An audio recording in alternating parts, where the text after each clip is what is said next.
The Earth intercepts a lot of solar power, 173,000 terawatts. That's 10,000 times more power than the planet's population uses. So is it possible that one day the world could be completely reliant on solar energy? To answer that question, we first need to examine how solar panels convert solar energy to electrical energy. Solar panels are made up of smaller units called solar cells.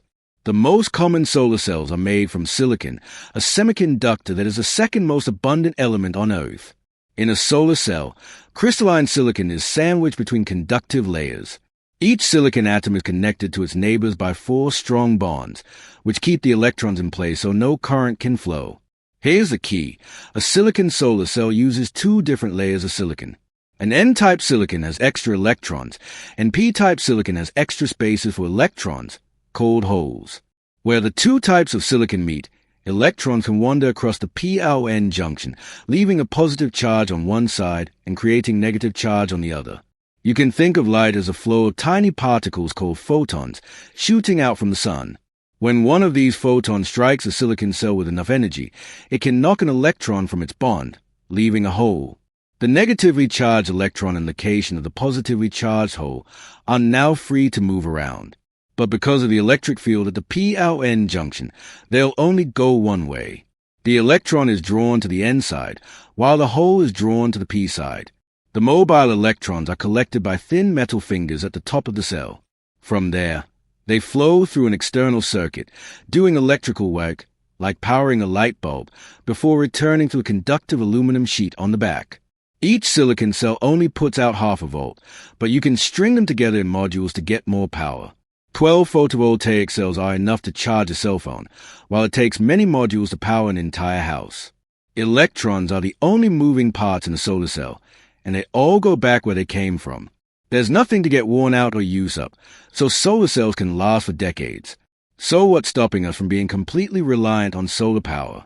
There are political factors at play, not to mention businesses that lobby to maintain the status quo. But for now, let's focus on the physical and logistical challenges, and the most obvious of those is that solar energy is unevenly distributed across the planet. Some areas are sunnier than others. It's also inconsistent. Less solar energy is available on cloudy days or at night. So a total reliance would require efficient ways to get electricity from sunny spots to cloudy ones, and effective storage of energy.